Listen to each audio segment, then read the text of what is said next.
Ang makina ay umubo, isang matinding metalikong pag-ubo na tila sinusuka ang sarili nitong mga pyesa, sabay sa pagbuga ng maitim na usok na nagpakalat sa amoy ng nasunog na langis sa buong garahe. Sumandal si Lena, nagpupunas ng pawis sa noo gamit ang likod ng kanyang kamay na puno ng grasa. Ang kanyang suot na lumang t-shirt at maong ay tila pangkaraniwan, ngunit ang mga mata niya ay nagkislap sa matinding konsentrasyon. Sa loob ng halos 2 oras, ito na ang ika-4 na pagkakataon na ginawa ng makina ang ganoon. Ano ba ang problema? Anak, ayos ka lang ba riyan?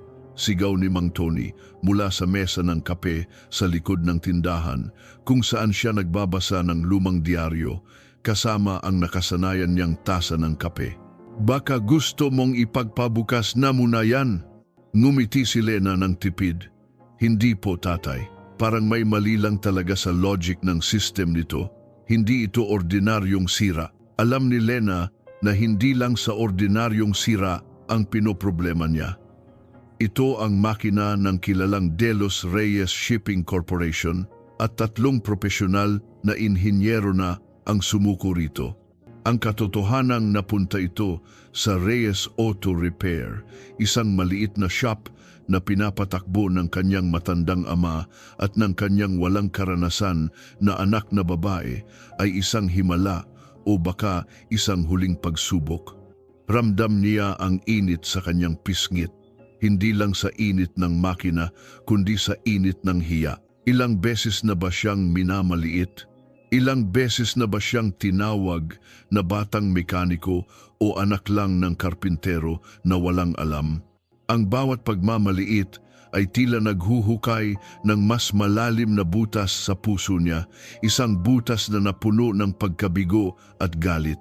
Ngunit hindi niya maipakita ang emosyong iyon. Kailangan niyang maging matatag para sa kanyang ama, para sa sarili niya. Muling sinuri ni Lena ang control panel, kinakalikot ang mga wire at sensor. Sa bawat paghipon niya, tila kinakausap niya ang makina, hinihingi ang mga lihim nito, nang biglang isang kakaibang serye ng signal ang lumitaw sa kanyang diagnostic tablet. Hindi ito isang ordinaryong error code, ito ay isang pattern, isang pamilyar na pattern na nakita na niya sa ilang lumang proyekto ng kanyang ama, pero mas komplikado. Tunay ngang may ibang naglaro sa system na ito, bulong niya sa sarili, sabay nanginig ang kanyang kamay. Ang pakiramdam na ito ay hindi maganda. Ang ganitong klase ng pattern ay kadalasang konektado sa isang bagay na mas malalim, mas masama. Biglang bumukas ang pinto ng garahe at pumasok ang isang lalaki. Matangkad, makisig at nakasuot ng mamahaling barong Tagalog na tila hindi nababagay sa maalikabok na lugar na ito.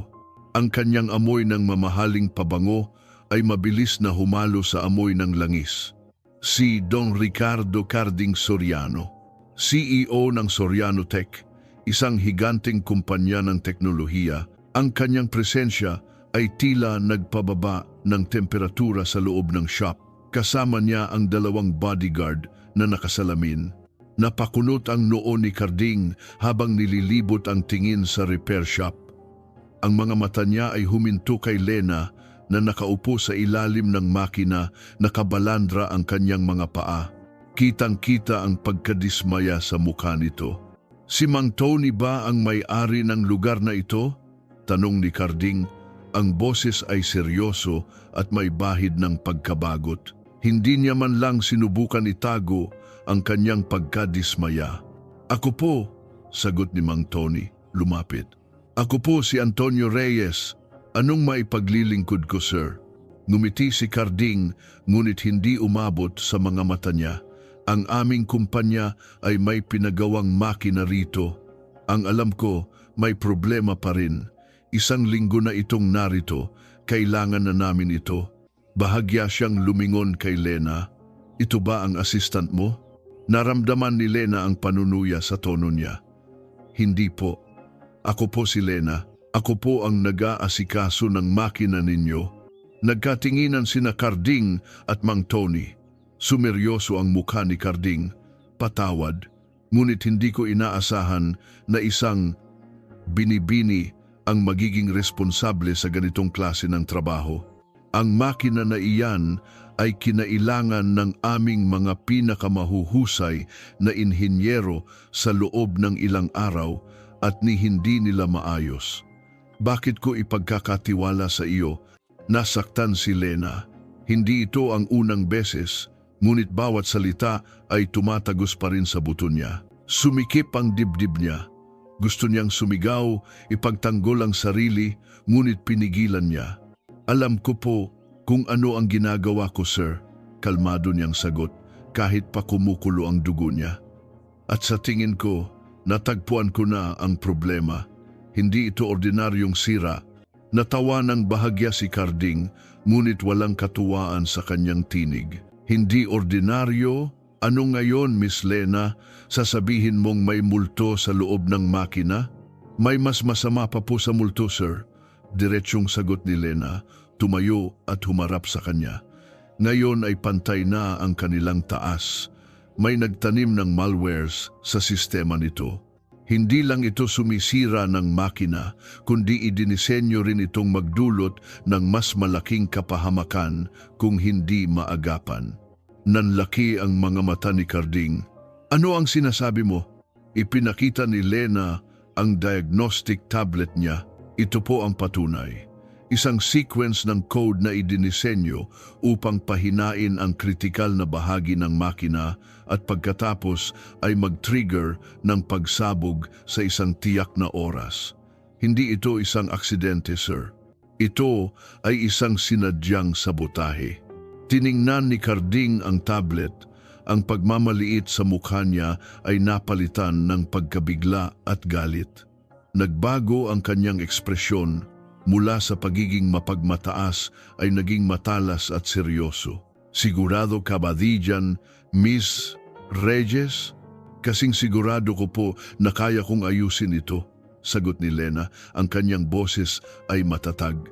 Ngunit kailangan ko ng oras at ng tamang kagamitan para i-neutralize ang malwares at kumpunihin ang tunay na pinsala. Hindi ito magiging madali. Tinitigan siya ni Carding. Ang mga mata niya ay naghahanap ng anumang senyales ng pagdududa, ngunit nakita lamang niya ang matinding determinasyon. Sa sandaling iyon, parang may bahagyang pumilas sa kanyang pagmamataas. Kung ganoon, aniya, gawin mo. Ngunit kung may anumang mangyaring mali, pananagutan mo. Ngumiti si Lena. Isang tunay na ngiti. Opo, sir. Wala po kayong dapat ipag-alala.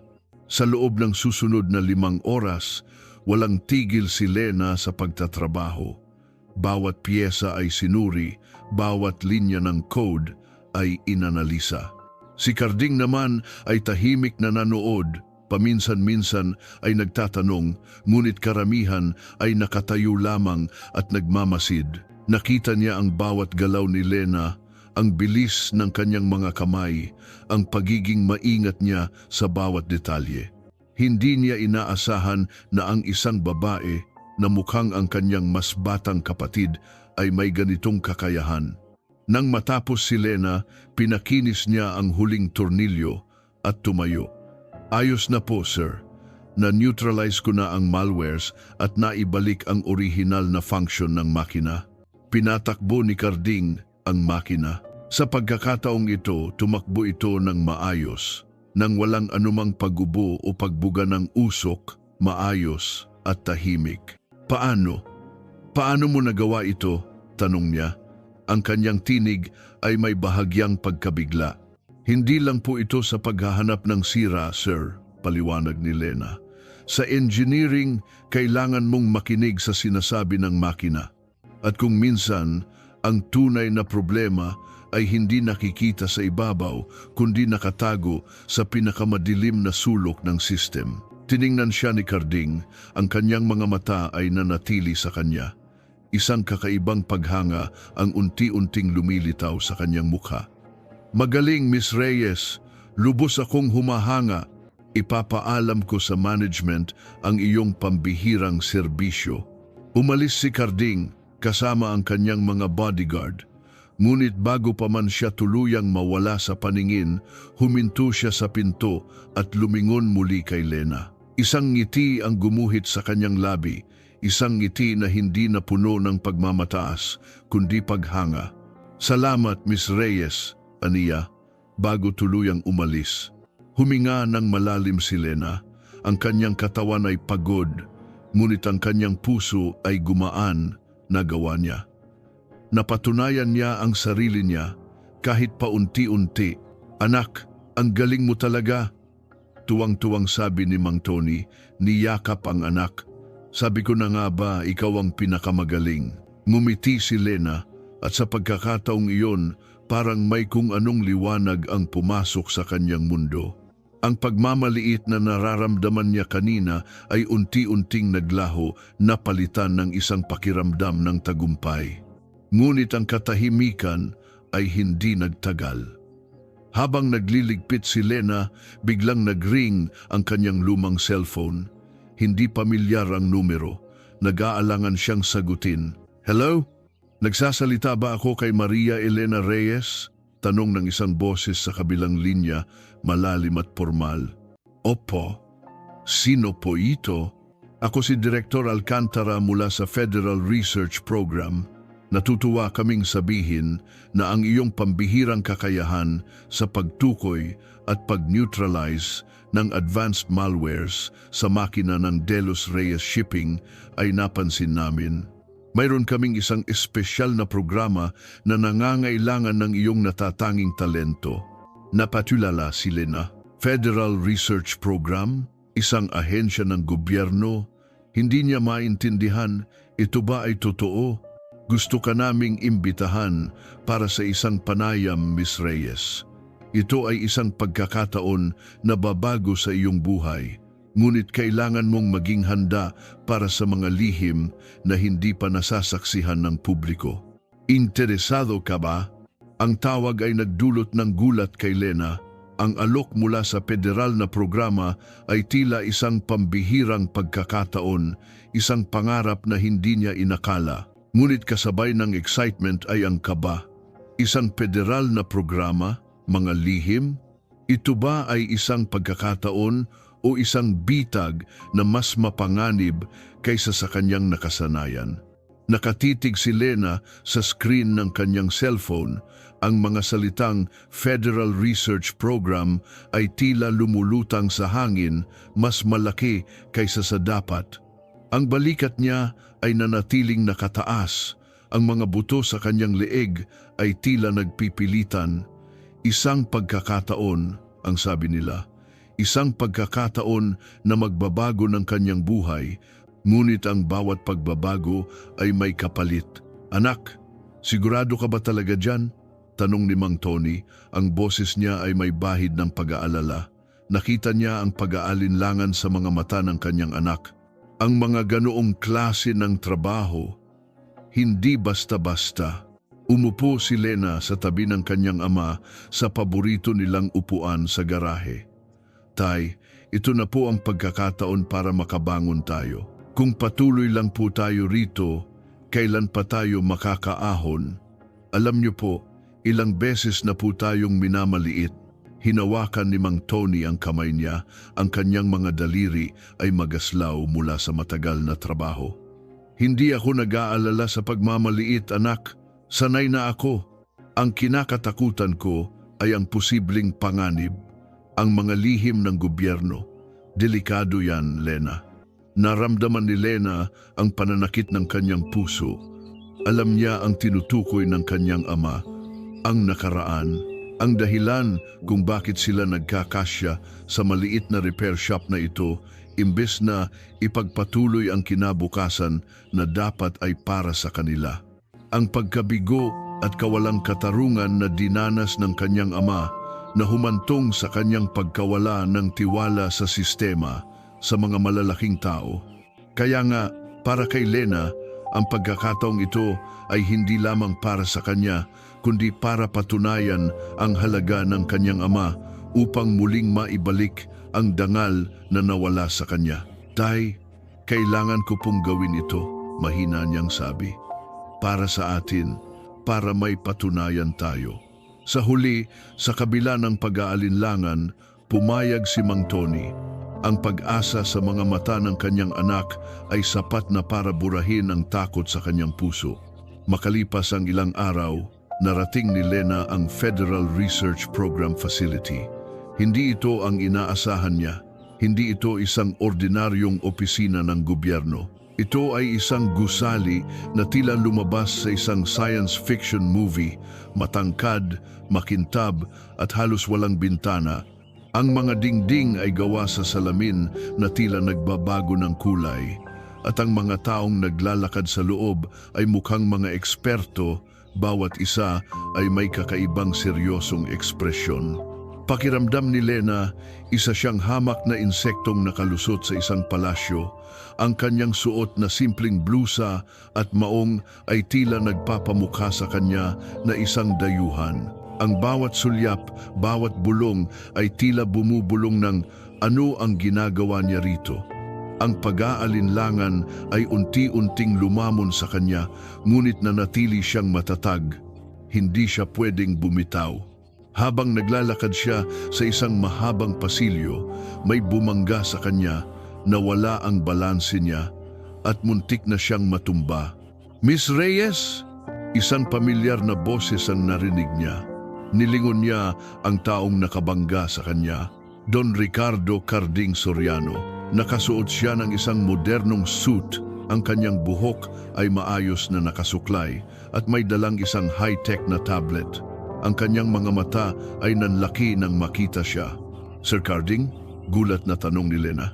Hindi niya inaasahan na makikita niya ito rito, lalo na sa isang ganitong klaseng lugar. Ang huling beses na nagkita sila ay sa kanyang repair shop, puno ng langis at usok. Lena, sabi niya, may bahid ng pagkabigla ngunit may ngiti sa kanyang labi. Anong ginagawa mo rito? Sa Federal Research Program? Ako po ang naimbitahan niyo, diretsang sagot ni Lena. May halong pagkadismaya siya dahil tila nakalimutan na nito ang kanyang pangalan o ang kanyang kakayahan. Hindi ba kayo ang nagpadala ng offer? Napansin ni Carding ang bahagyang pait sa kanyang boses. Ah, oo, ikaw pala. Hindi ko inaasahan na tanggapin mo ang alok. Maraming salamat sa pagtanggap. Nawala ang pagmamataas sa kanyang tinig. Sa halip, may respeto at paghanga. Ako ang nagsilbing koneksyon sa programang ito. Ang aming kumpanya, ang Soriano Tech, ay isa sa mga pangunahing kasosyo ng gobyerno sa proyekto ng AI Defense. Kaya pala, siya ang koneksyon. Naramdaman ni Lena ang bahagyang kirot sa kanyang dibdib. Hindi ito ang oras para sa ganoong damdamin. Dapat siyang maging propesyonal. Kung ganoon po, sir, mas madali na ang pakikipag-ugnayan ko sa inyo. Ngumiti si Carding. Tawagin mo na lang akong Carding, Lena. Magiging kasamahan tayo rito. Mas marami pa tayong makikita sa isa't isa. Nagpatuloy sila sa loob ng pasilidad at doon ipinakilala si Lena sa kanyang magiging supervisor, si Dr. Isabel Flores. Isang babae na halos kasing edad ng kanyang ama, ngunit may matatalim na mata at ngiting puno ng init. Maria Elena Reyes, bati ni Isabel, niyakap siya. Matagal ko nang gustong makilala ka. Ang iyong ama, si Mang Tony, ay isang napakagaling na inhinyero. Marami siyang naikwento tungkol sa iyo. Nanlaki ang mga mata ni Lena. Kilala, niyo po si tatay. Oo anak, nagtrabaho kami noon sa isang malaking proyekto. Napakatalino ng iyong ama. Sayang at, well, ang nakaraan ay nakaraan na, sabi ni Isabel, may bahid ng kalungkutan sa kanyang tinig. Ngunit ang talento ay hindi namamatay. At nakikita ko ang talento ng iyong ama sa iyo, Lena. Ang mga salita ni Isabel ay parang balsamo sa kanyang puso. Sa wakas, may isang taong nakakita sa kanya ng lampas sa kanyang edad at kasuotan. May isang taong nakakita sa kanya ng may pagpapahalaga sa kanyang pinagmulan. Sinimulan ni Lena ang kanyang trabaho sa AI Defense Project. Ang proyekto ay tungkol sa pagbuo ng isang advanced artificial intelligence na may kakayahang tukuyin at pigilan ang anumang cyber attack laban sa bansa. Malaki ang proyekto at ang mga inaasahan ay mataas. Sa simula, si Lena ay napuno ng paghanga sa komplikadong AI system. Ngunit habang lumalalim siya sa mga code, isang hindi mapalagay na pakiramdam ang lumitaw. May mga segment ng code na tila hindi akma, may mga glitches na tila sinadyang idinisenyo, at pagkatapos may nakita siyang isang serye ng algorithm na nagpakilabot sa kanya. Pamilyar, sobrang pamilyar. Ang mga algorithm na ito ay halos kapareho ng mga nakita niya sa lumang journal ng kanyang ama. Ang mga disenyo na ginawa nito taon na ang nakalipas. Ang mga disenyo na sinasabing ninakaw mula sa kanya, hindi kaya. Bulong niya sa sarili. Ang kanyang puso ay kumalabog. Hindi kaya konektado ang lahat. Patuloy si Lena sa kanyang paghahanap, unti-unting nagdududa sa totoong layunin ng programa. Kung ang mga disenyo ng kanyang ama ay naririto at ito ay AI defense, sino ang tunay na kaaway? At bakit tila may nagtatago? Isang gabi, habang tinatapos ni Lena ang kanyang trabaho, napansin niya ang isang lumang litrato sa mesa ni Isabel. Hindi ito karaniwang litrato. Ito ay isang litrato ng kanyang ama, si Mang Tony, na mas bata, at sa tabi niya ay isang lalaki na may ngiting kakaiba, may bilog na mukha at matatalim na mata. Ang lalaki ay tila pamilyar, ngunit hindi niya matukoy kung saan. Ang litrato ay nagdulot ng kakaibang koneksyon sa nakaraan. Sino ang lalaking ito? At bakit mayroon si Isabel ng litrato niya kasama ang kanyang ama? Ang tanong ay bumagabag sa kanya, tila isang anino na nagkukubli sa likod ng liwanag. Pinagmamasdan ni Carding si Lena mula sa di kalayuan. Nakaupo sa kanyang high-tech na workstation, ang kanyang mga daliri ay mabilis na nagtatype sa keyboard. Ang mga mata niya ay nakatuon sa malaking screen na nagpapakita ng komplikadong AI code, tila nakikipag-usap siya sa makina.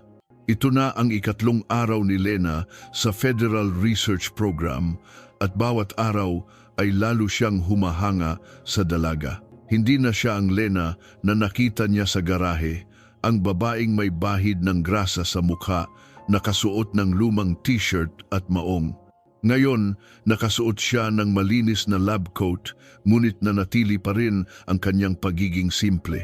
Ngunit ang talino niya, ang kanyang determinasyon, ay nanatili at tila lalong nagningning sa loob ng sterile na kapaligiran na ito. Naalala ni Carding ang unang beses na nakita niya si Lena, ang kanyang pagmamaliit, ang kanyang paghuhusga, ang pag-aakala niya na si Lena ay isa lamang simpleng mekaniko. Ngayon, kinakain niya ang lahat ng iyon. Hindi lang siya simpleng mekaniko, isa siyang henyo. At sa pag-iisip na iyon, may kung anong bahagyang pagtutol ang naramdaman niya sa kanyang sarili.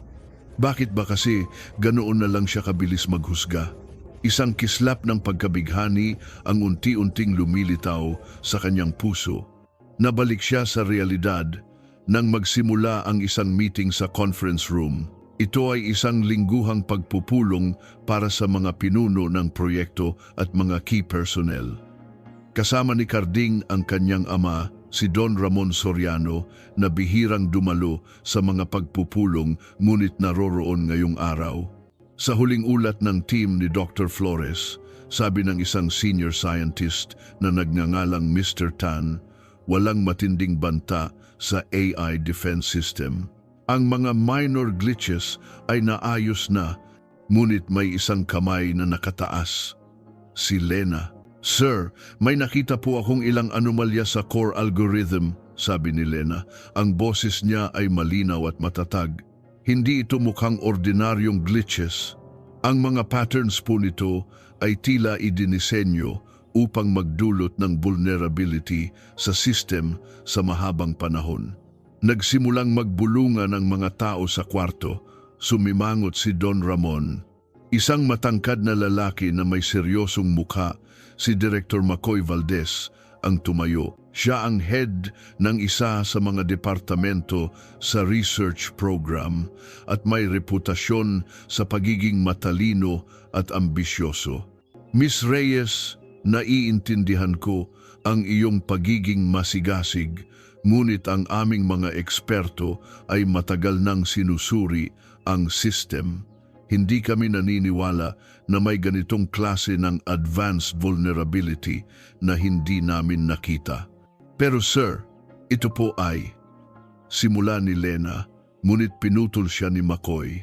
Ang mahalaga ngayon ay ang stability ng system, Miss Reyes. Focus sa task at huwag magpumilit sa mga haka-haka.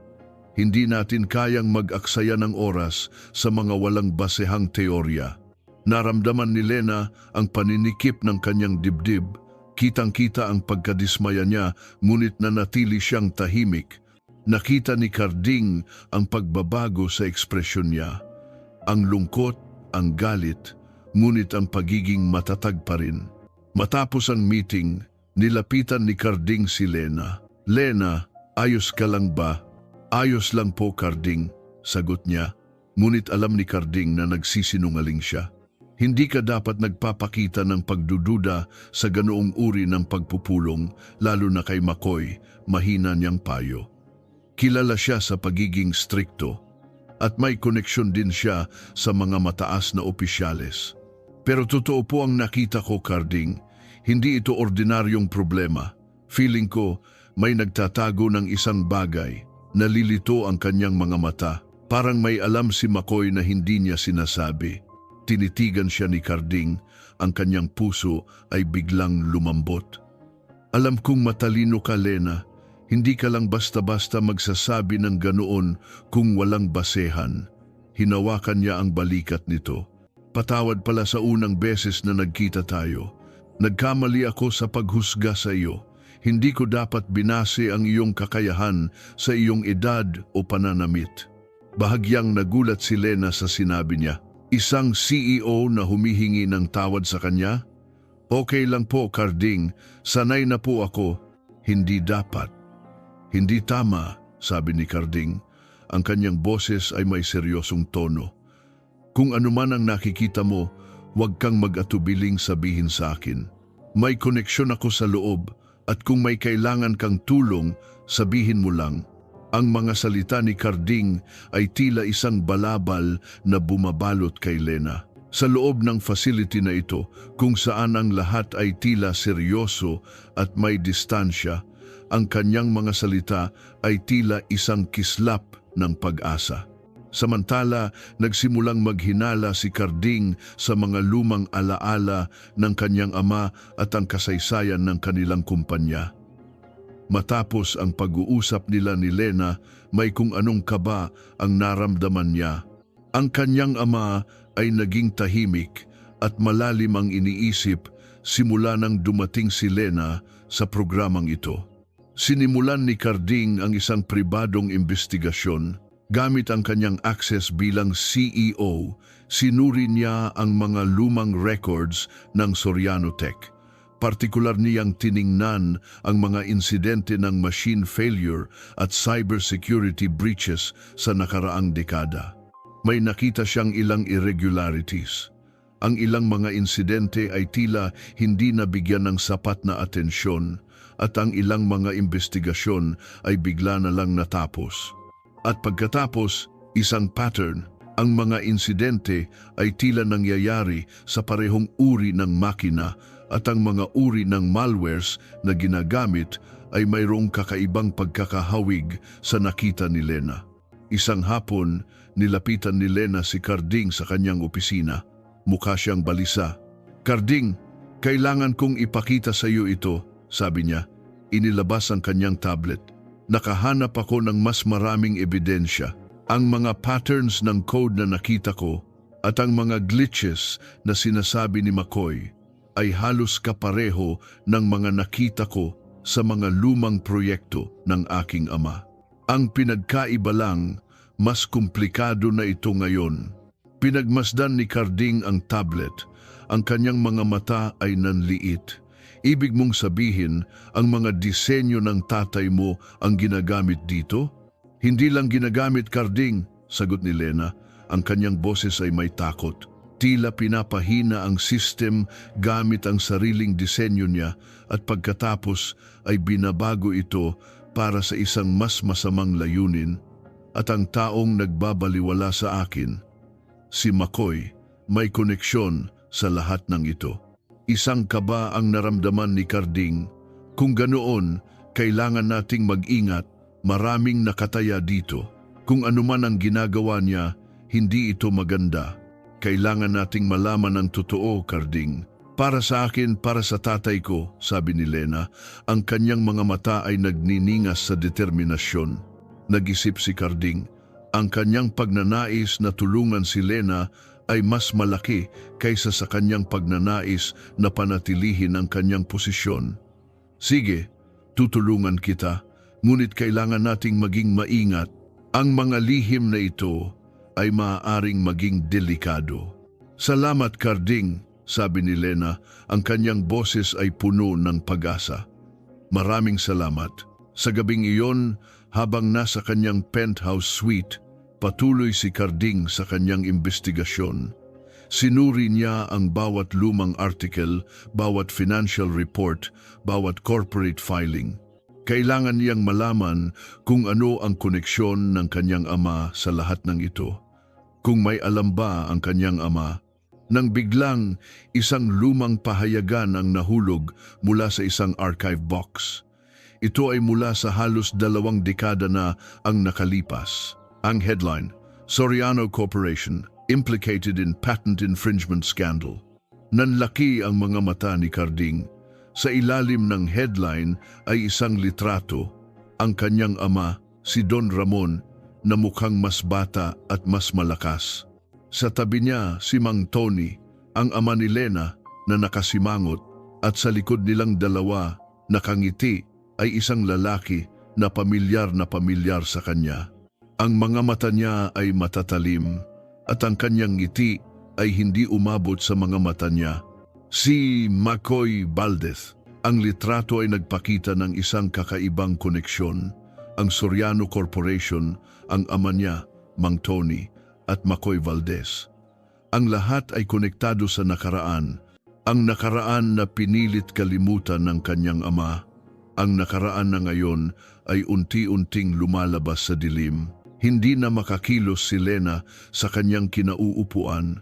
Ang kanyang puso ay kumalabog ng malakas sa kanyang dibdib. Ang bawat pintig ay tila nagpapahiwatig ng papalapit na kapahamakan. Ito ba ang sinasabi mo? Bulong niya, halos hindi makahinga. Hawak niya ang lumang diaryo na ibinigay ni Carding. Ang headline, Soriano Corporation implicated in patent infringement scandal. Ngunit hindi iyon ang bumagabag sa kanya, kundi ang litrato sa ibaba ng headline. Ang kanyang ama, si Mang Tony, na mas bata, ngunit kitang-kita pa rin ang kanyang pagiging disente, nakasimangot sa gitna ng isang grupo ng mga lalaki. Sa tabi niya si Don Ramon Soriano, ang ama ni Carding, na may formal ngunit seryosong ekspresyon. At sa likod nilang dalawa, may ngiti sa labi, ay isang pamilyar na mukha na nagpakilabot sa kanya. Si McCoy Valdez, ang lalaking nagpahiya sa kanya sa meeting kahapon. Ang lalaking tila hindi niya maintindihan kung bakit may kakaibang pagkapamilyar. Ang lalaking ngayon ay nakangiti, tila walang kasalanan, sa isang litrato na may kaugnayan sa isang iskandalo na sumira sa buhay ng kanyang ama. Naramdaman ni Lena ang pag-init ng kanyang mga pisngi, hindi dahil sa init kundi sa matinding galit. Ang mga kamay niya ay nanginginig habang hinawakan niya ang dyaryo. Siya ang McCoy Valdez? Tanong ni Lena, ang boses niya ay halos hindi marinig. Tumingin siya kay Carding. Ang kanyang mga mata ay naghahanap ng kasagutan o ng pagtanggi. Ngunit ang nakita niya ay ang seryoso at malungkot na ekspresyon sa mukha ni Carding. Oo, Lena, mahina niyang sagot. Siya si Makoy Valdez. Dali-daling tumakbo si Lena sa opisina ni Isabel. Nandoon pa rin si Isabel, nagtatrabaho sa kanyang computer, ang kanyang mga mata ay nakatuon sa screen. Tita Isabel! Halos pasigaw na tawag ni Lena. Nagulat si Isabel at napatingin sa kanya. Lena, anong nangyayari? Bakit ganyan ang mukha mo? Inabot ni Lena ang lumang diaryo kay Isabel. Tita, pakiusap, sabihin niyo po sa akin kung sino ang lalaking ito. Ito po ba ang Makoy Valdez na kilala niyo? Tiningnan ni Isabel ang litrato at biglang nagbago ang ekspresyon ng kanyang mukha. Nawala ang kanyang mainit na ngiti, napalitan ng pagkabigla at lungkot. Si Makoy, bulong ni Isabel. Bakit mayroon ka niyan? Siya po ba ang nagtrabaho kasama ni tatay noon? Ang siyang gumamit ng mga disenyo ni tatay? Walang tigil ang pagtatanong ni Lena, ang kanyang puso ay tila sasabog sa kanyang dibdib. Siya po ba ang dahilan kung bakit naghirap kami? Siya po ba ang nag-udyok sa lahat ng nangyari kay tatay? Napabuntong hininga si Isabel. Umupo siya at hinawakan ang kamay ni Lena. Lena, anak, matagal nang tapos ang kwento na iyan. Masakit alalahanin pero oo, siya nga si Makoy Valdez at siya ang dating kasamahan ng iyong ama sa Soriano Tech. Sila ni Don Ramon Soriano ang dapat ay magiging matibay na kasosyo ng iyong ama sa isang proyekto, ngunit niloko siya ni Makoy. Kinuha ni Makoy ang lahat ng disenyo ng iyong ama, inangkin ang lahat ng kredito at siniraan ng iyong ama para hindi siya makapagsalita. Naramdaman ni Lena ang lamig na unti-unting kumalat sa kanyang katawan, parang may pumilipit sa kanyang bituka. Hindi lang basta ninakawan ng kredito, siniraan, winasak ang buhay ng kanyang ama. Bakit po siya nandito, tita? Tanong ni Lena. Ang kanyang boses ay tila nauupos. Bakit po siya ang head ng departamento rito? Bakit po siya ang nagbabaliwala sa aking mga nakikita? Ginagamit po niya ang disenyo ni tatay, tita, para sa masamang layunin. At ngayon, siya pa ang may kapangyarihan. Niyakap ni Isabel si Lena, ang kanyang mga mata ay basa. Lena, anak, hindi ko alam kung bakit siya narito. Ang alam ko lang, simula nang mangyari ang insidente sa iyong ama, bigla na lang siyang nawala. Pagkatapos ng ilang taon, bumalik siya at may koneksyon na sa mga matataas na opisyales. Wala kaming nagawa, ngunit hindi sapat ang paliwanag na iyon para kay Lena. Ang galit ay lumamon sa kanya, galit para sa kanyang ama, galit para sa mga taong naging dahilan ng pagdurusa ng kanilang pamilya, galit sa kawalang katarungan. Sa kanyang galit, lumabas si Lena sa opisina ni Isabel at naglakad ng mabilis patungo sa opisina ni Makoy. Hindi siya nag-iisip ng malinaw. Ang tanging nararamdaman niya ay ang matinding galit at ang pangangailangan na ipagtanggol ang kanyang ama. Pinihit niya ang pinto ng opisina ni Makoy, halos masira ito. Nasa loob si Makoy, nakaupo sa kanyang desk, nakangiti sa isang cellphone. Ngunit nang makita niya si Lena, nagbago ang kanyang ekspresyon. Miss Reyes, may kailangan ka? Tanong ni Makoy.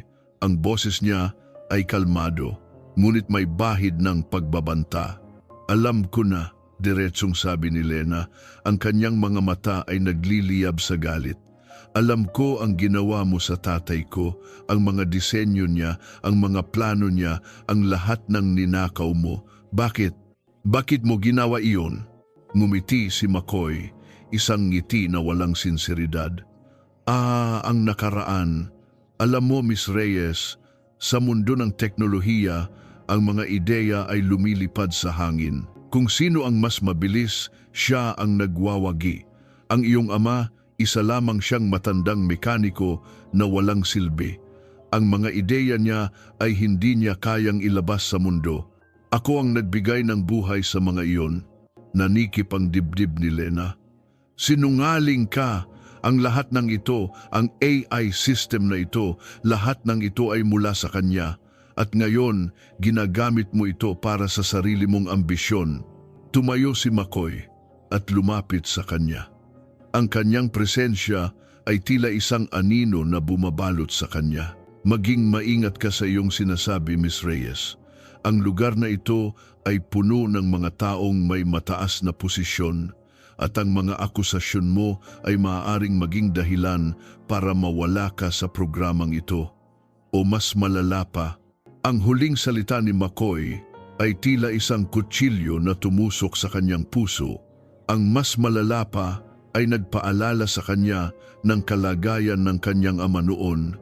Napakapit siya sa kanyang sarili. Hindi ko hahayaan na gawin mo ito sa iba, sabi ni Lena. Ang kanyang boses ay nanginginig. Ipapaalam ko sa lahat ang totoo mong pagkatao. Natawa si McCoy, ngunit walang katuwaan. Subukan mo, Miss Reyes. Ngunit tandaan mo, ang katotohanan ay relatibo. At sa mundong ito, ang may kapangyarihan ang siyang nagsusulat ng kwento. Umalis si Lena sa opisina ni McCoy. Ang kanyang puso ay puno ng matinding galit at takot. Ang kanyang mga paa ay halos hindi na niya maramdaman. Paglabas niya, nasalubong niya si Carding na naghihintay sa labas. Nakita ni Carding ang pagbabago sa mukha niya. Lena, anong nangyari? Bakit ganyan ang mukha mo? Tanong ni Carding, lumapit sa kanya. Nakausap ko siya, Carding, sabi ni Lena. Ang kanyang boses ay puno ng pait. Siya ang halimaw na sumira sa buhay ng tatay ko at ang tatay mo ay kasama niya. Nanlaki ang mga mata ni Carding. Anong sinasabi mo? Lena, hindi ko alam na ganito kalalim ang koneksyon ng tatay ko sa kanya. Hindi ko alam ang lahat ng nangyari. Hindi mo alam? Tanong ni Lena, ang kanyang tinig ay tumaas. Paano mo hindi malalaman? Ang buong kumpanya niyo ay nakinabang sa mga ninakaw na disenyo. Ang pangalan ng pamilya mo ay nakasulat sa diaryo. At ngayon, ang anak ng Soriano Corporation ang nagpapanggap na tumutulong sa akin, pero sa likod ng lahat, ang pamilya niyo ang kasama ng taong sumira sa amin. Naramdaman ni Carding ang sakit sa mga salita ni Lena. Lena, hindi ganon. Wala akong alam sa mga panloloko. Gusto lang kitang tulungan. Gusto kong malaman ang totoo. Ang totoo? Natawa si Lena ng may pait. Ang totoo ay kayong mga Soriano, kayong mga may kapangyarihan, kayo ang nagtatago ng mga lihim, kayong mga mayayaman, kayo ang nagmamaltrato sa mga tulad namin. At ngayon, gusto mong sabihin na magtitiwala ako sa iyo? Sa anak ng Soriano Corporation? Ang mga salita ni Lena ay tumagos sa puso ni Carding. Ang kanyang pag-asa na mabuo ang tiwala ni Lena ay biglang naglaho. Ang nakita niyang pagkabighani ay napalitan ng sakit. Lena, pakiusap, pakinggan mo ako, sabi ni Carding, sinusubukan siyang hawakan. Ngunit umiling si Lena. Huwag mo akong hawakan. Hindi ko na alam kung sino ang dapat kong paniwalaan. Ang lahat ng ito ay kasalanan niyo. Tumalikod si Lena at naglakad papalayo. Ang kanyang puso ay puno ng galit, pagdududa at matinding lungkot. Pagdating niya sa bahay, nandoon si Mang Tony, nakaupo sa kanyang upuan, ngunit mukha siyang pagod. Ang kanyang mukha ay maputla at ang kanyang mga kamay ay nanginginig. Tay, ayos ka lang po ba? Tanong ni Lena. Ang kanyang galit ay agad na napalitan ng pag-aalala. Ngumiti si Mang Tony, ngunit may bahid ng pagod. Ayos lang ako, anak. Medyo masama lang ang pakiramdam ko.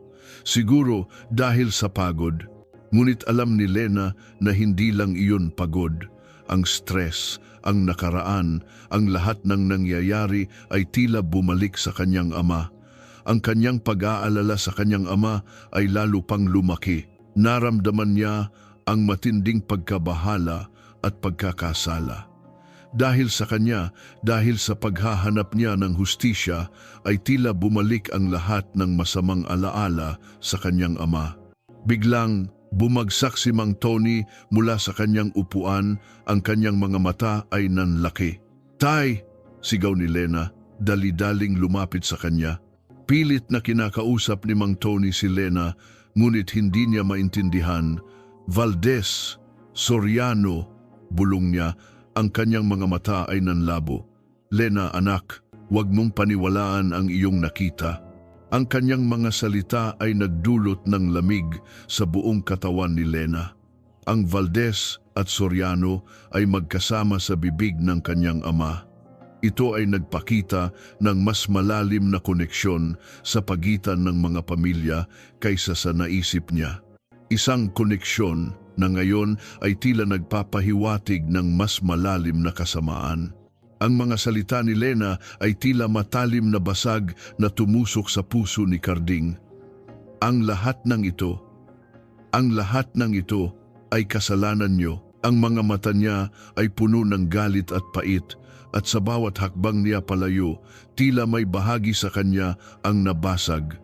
Naiwan si Carding na nakatayo, nag-iisa, sa gitna ng pasilyo ng Federal Research Program Facility. Ang kanyang isip ay gulong-gulo. Ang mga salita ni Lena tungkol sa kanyang ama, kay McCoy, at sa nakaraang iskandalo ay bumabalik-balik sa kanyang utak. Alam niyang may tinatago ang kanyang ama, ngunit hindi niya akalain na ganito kalalim. Ang pagkakasala ay unti-unting lumalamon sa kanya, hindi dahil sa sarili niyang gawa, kundi dahil sa mga lihim at pagkakamali ng kanyang pamilya. Kailangan niyang malaman ang buong katotohanan, para sa kanyang sarili, para sa kanyang pamilya, at para kay Lena. Ang kaba ay bumalot sa kanyang dibdib. Kinabukasan, maaga siyang umuwi sa kanilang mansyon. Nandoon si Don Ramon, nagbabasa ng diaryo sa kanyang study room.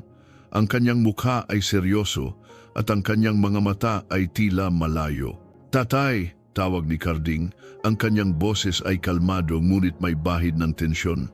"May kailangan po akong itanong sa inyo." Tumingin si Don Ramon sa kanya, ang kanyang noo ay nakakunot. "Ano iyon, Ricardo? Maaga ka yata." "Tungkol po ito kay McCoy Valdez," diretsong sabi ni Carding. Hindi niya ininda ang pagbabago ng ekspresyon ng kanyang ama at kay Mang Tony Reyes. Biglang sumeryoso ang mukha ni Don Ramon. Bumaba ang diaryo sa kanyang kamay. "Ano ang nalalaman mo tungkol sa kanila?" Ang kanyang boses ay mas matalas, may bahid ng pagbabanta. "Nakita ko po ang lumang diaryo, tatay, tungkol sa patent infringement scandal. Nakita ko ang litrato niyo kasama si Mang Tony at si McCoy Valdez." Diretsyong tinitigan ni Carding ang kanyang ama, naghahanap ng kasagutan sa kanyang mga mata. "Ano po ang totoong nangyari? Bakit kasama si McCoy sa Federal Research Program ngayon? At bakit tila may koneksyon ang lahat ng ito sa mga disenyo ni Mang Tony?" Napabuntong hininga si Don Ramon. Umiling siya. "Ricardo, anak, ang mga bagay na iyan ay matagal nang tapos. Mga lumang kwento na hindi na dapat pangbalikan. Ito ay isang komplikadong corporate matter at maraming detalye na hindi mo naiintindihan." "Hindi ko maiintindihan?" tanong ni Carding, ang kanyang boses ay tumaas. "Ang anak po ni Mang Tony ay narito ngayon, tatay. Nagtatrabaho sa programang ito at nakita niya ang lahat.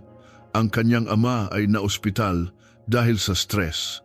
At ako ang nakikipag-ugnayan sa kanya na ngayon ay galit na galit sa atin dahil sa mga kasalanan ng nakaraan.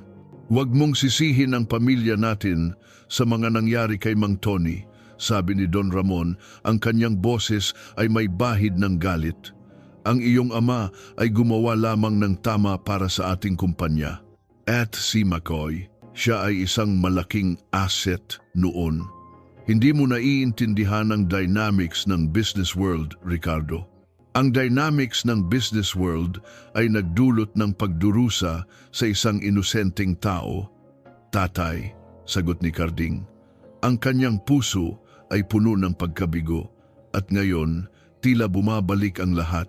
Kung may kasalanan tayo sa nakaraan, kailangan nating panagutan ito. Hindi ito matatapos sa pagtatago. Tinitigan ni Don Ramon ang kanyang anak. Ang kanyang mga mata ay nanlilisik. Huwag kang maging masyadong emosyonal, Ricardo. Ang pamilya Soriano ay may reputasyon na dapat panatilihin.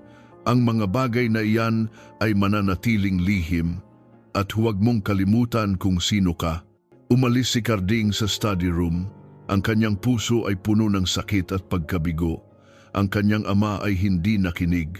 Ang kanyang ama ay pilit na tinatago ang katotohanan.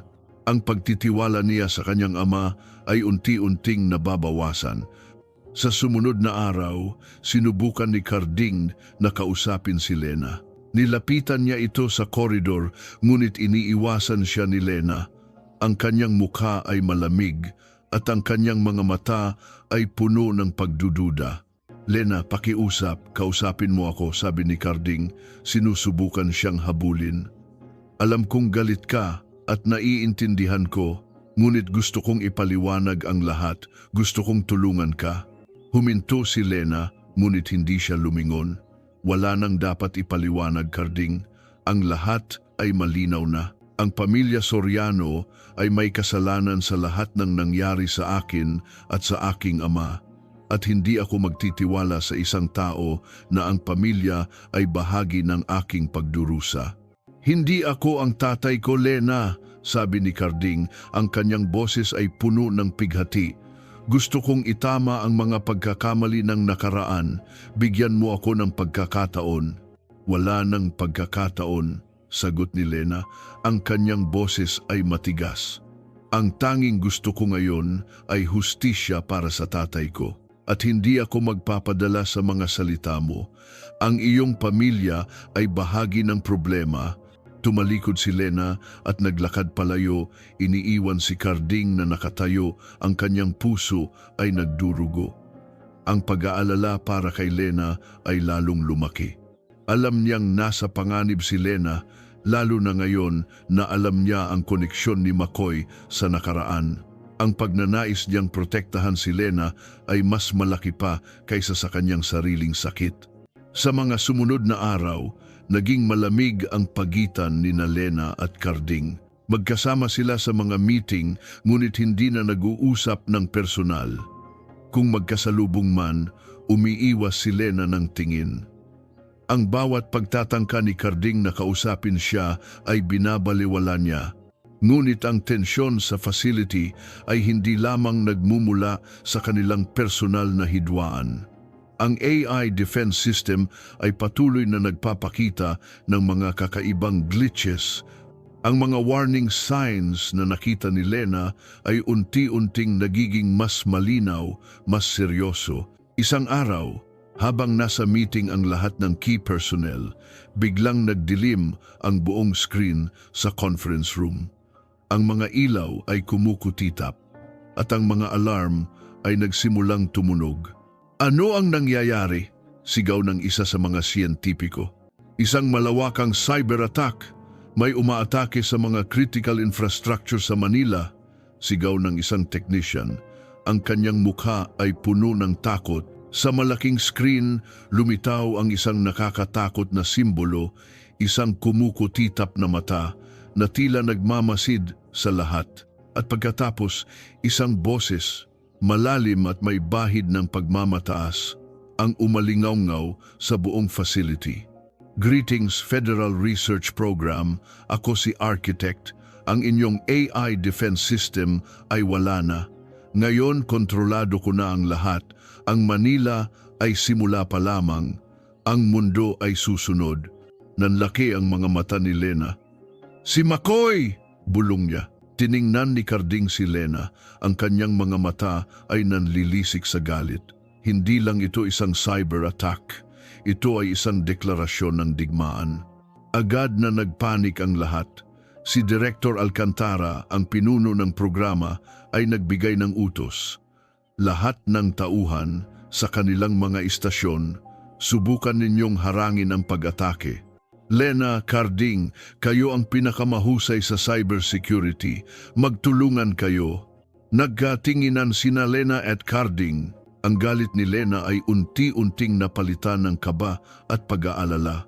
Ang kanilang personal na problema ay tila nawala sa harap ng matinding banta.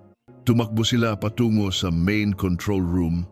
Ang mga screen doon ay nagpapakita ng kaguluhan. Traffic lights na hindi gumagana, mga bangko na nawawalan ng koneksyon, at ang mga emergency services ay nagkakaproblema sa komunikasyon. Ang attack signature na ito ang advanced version ng malwares na nakita ko sa De Los Reyes shipping machine, sabi ni Lena. Ang kanyang mga daliri ay mabilis na gumagalaw sa keyboard. Ito ang kanyang tunay na layunin. Ang kanyang AI ay ginagamit niya para makontrol ang lahat. Kailangan nating hanapin ang source ng attack, sabi ni Carding. Nasa tabi niya, nagtatype din. Hindi tayo pwedeng maging defensive lang. Kailangan nating saktan siya kung saan siya pinakamahina. Nagtrabaho sila ng magkasama. Ang bawat isa ay tila nakakaintindi sa galaw ng isa. Nagpapalitan sila ng mga utos, ng mga ideya at ng mga code. Tila iisa ang kanilang isip. Ang kanilang personal na hidwaan ay tila naglaho sa gitna ng krisis. Ang kanilang mga kamay ay gumagalaw ng mabilis. Ang kanilang mga mata ay nakatuon sa screen. Sa gitna ng kaguluhan, isang malaking pagsabog ang yumanig sa building. Nagkaroon ng power outage sa ibang bahagi ng facility. Ang mga ilaw sa control room ay nagkukurap-kurap. Nawalan tayo ng koneksyon sa main server, sigaw ng isang technician. Damn it! Mura ni Carding. Sinusubukan niya tayong paghiwalayin. Lena, kailangan nating hanapin ang isang backup server. Kailangan nating makapasok sa system sa pamamagitan ng ibang daan.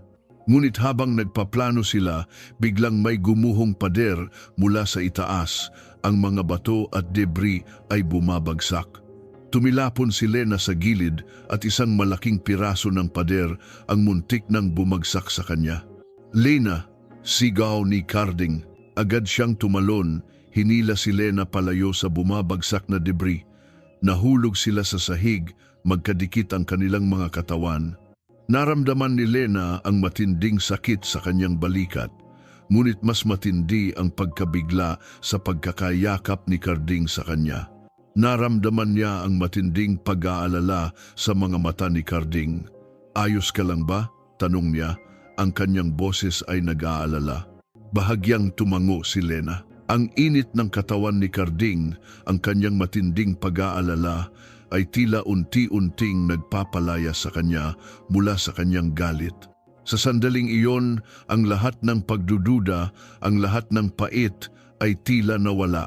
Sa harap ng panganib, ang tanging mahalaga ay ang seguridad nila. Salamat, bulong niya.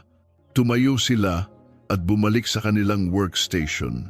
Ang kanilang mga puso ay kumalabog ng mas mabilis, ngunit hindi na dahil sa galit o pagdududa, kundi dahil sa adrenaline at isang kakaibang koneksyon na biglang lumitaw sa pagitan nila.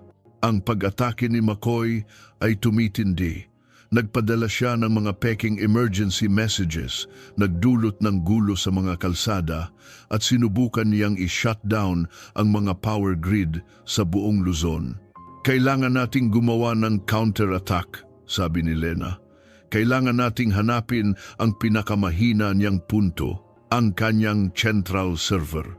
Ngunit ang kanyang AI ay napakalakas. Hindi natin kayang direktang salakayin, sagot ni Carding. Hindi sa pag-atake ng lakas, paliwanag ni Lena. Sa paghahanap ng backdoor, ang lahat ng system ay may backdoor. Kahit ang pinakamatalinong AI ay may kahinaan at alam ko kung saan hahanapin. Habang naghahanap sila ng backdoor, biglang nagring ang lumang cellphone ni Lena, hindi pamilyar ang numero. Ngunit nakita niya ang isang maliit na icon na nagpaalala sa kanya ng isang nakakatakot na simbolo. Si McCoy. Kinuha niya ang cellphone. Sa screen, lumitaw ang isang video feed. Ang kanyang ama, si Mang Tony, ay nakaratay sa ospital, nakatali sa kanyang higaan. Ang kanyang mukha ay maputla at ang kanyang mga mata ay nanlalabo. Sa background, isang timer ang nagbibilang pababa. Maria Elena Reyes, ang boses ni McCoy, puno ng panunuya. Naiintindihan ko na abala ka, ngunit mayroon akong munting paalala. Ang iyong ama ay nasa aking kontrol, at kung hindi ka susunod sa akin, kung hindi mo gagawin ang aking ipinapagawa, magsisimula siyang magdusa. Ang kanyang buhay ay nasa iyong mga kamay. Nanlaki ang mga mata ni Lena sa takot. Ang kanyang puso ay halos tumigil. Si McCoy ay may kontrol sa kanyang ama. Ang matinding panganib ay hindi lamang sa mundo, kundi sa kanyang sariling pamilya. Naramdaman ni Lena ang matinding lamig na dumaloy sa kanyang buong katawan. Hindi siya makagalaw, hindi siya makahinga.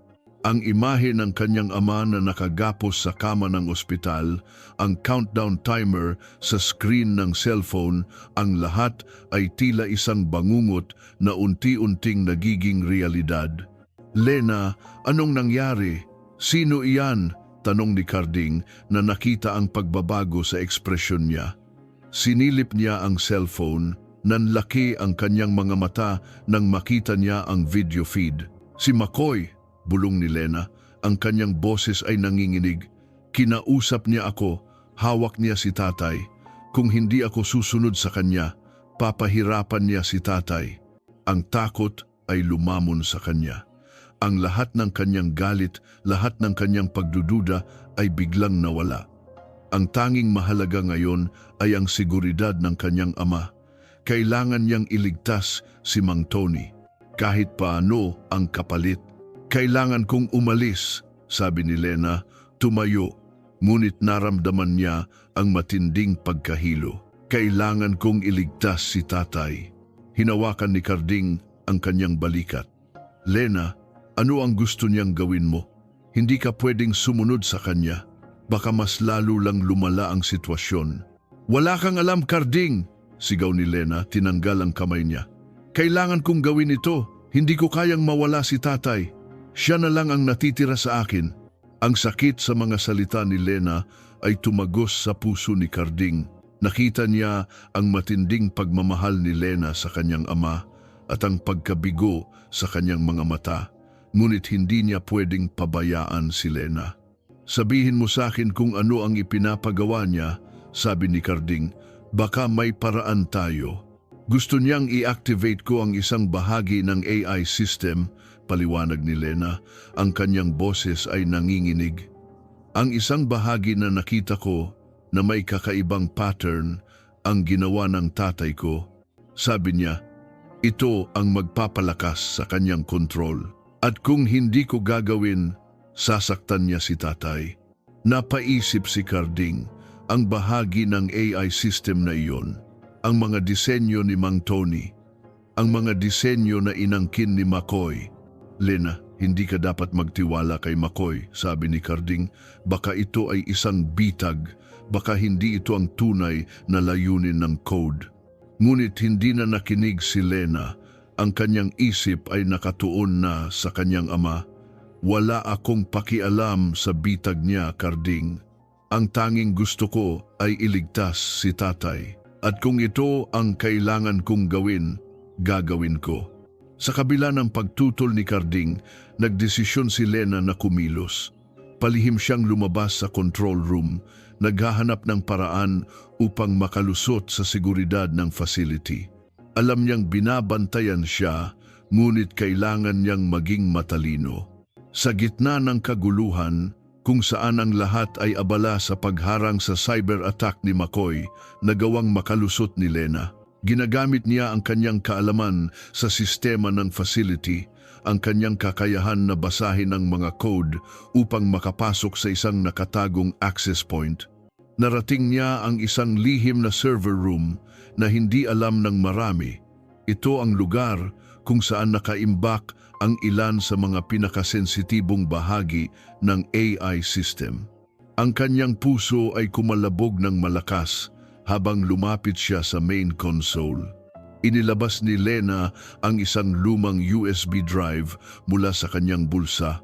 Ito ay isang device na ginawa niya mula sa mga lumang piyesa ng kanyang ama. Sa loob nito ay ang isang mensahe mula sa kanyang ama, isang encrypted file na kanyang nadiskubre habang naglilinis ng lumang gamit sa garahe. Ito ay isang series ng code, isang algorithm na ginawa ni Mang Tony taon na ang nakalipas. Ito ang bahagi ng AI system na pinipilit ni McCoy na i-activate. Sinimulan ni Lena ang proseso ng pag-upload ng code. Ang kanyang mga kamay ay nanginginig. Ang kanyang mga mata ay puno ng luha. Bakit kailangan niyang gawin ito?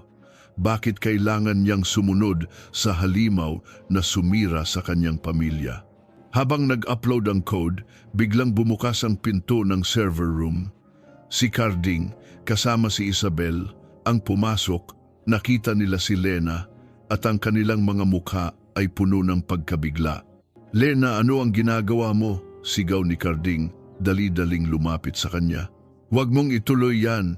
Hindi iyan ang kill switch. Hindi iyan magpapahina kay Machoy." "Ano ang sinasabi mo?" tanong ni Lena. Nalilito. Sabi ni McCoy, ito ang magpapalakas sa kanyang kontrol. "Lena, anak, hindi mo dapat paniwalaan si McCoy," sabi ni Isabel. Ang kanyang boses ay puno ng pag-aalala. Ang code na iyan ay isang kill switch. Ginawa iyan ng iyong ama, hindi para palakasin si McCoy, kundi para sirain siya. Pinipilit ka lang ni McCoy na i-activate ito para masira ang kanyang sistema mula sa loob at pagkatapos ay sisihin kanya sa lahat. Nanlaki ang mga mata ni Lena. Isang kill switch? Naramdaman niya ang matinding pagkabigla na sinundan ng sakit. Hindi niya maintindihan. Bakit hindi sinabi ng kanyang ama? Bakit itinago ito ni Isabel? "Lena, huwag mong ituloy ang pag-upload," sabi ni Carding, hinawakan ang kanyang kamay. "Kung ito ay isang kill switch, kailangan nating pag-aralan muna. Hindi natin alam kung ano ang magiging epekto nito." Ngunit huli na ang lahat. Sa screen, lumitaw ang isang mensahe, "Upload complete." Natawa si McCoy. Ang kanyang boses ay umalingaw-ngaw sa speaker system ng server room. "Magaling, Miss Reyes. Ang iyong pagmamahal sa iyong ama ay siyang nagtulak sa akin sa tagumpay. Ngayon, ganap na akong makokontrol ang lahat." Naramdaman ni Lena ang matinding pagkakasala. Nagawa niya ang ipinapagawa ni McCoy. At tila ngayon, naging kasangkapan siya sa pagbagsak ng mundo. Ang pagkabigo sa sarili ay lumamon sa kanya. Ngunit biglang nagbago ang ekspresyon ni McCoy sa video feed. Ang kanyang ngiti ay biglang nawala. Ang kanyang mga mata ay nanlaki sa takot. "Hindi!" sigaw ni McCoy. "Ano ito?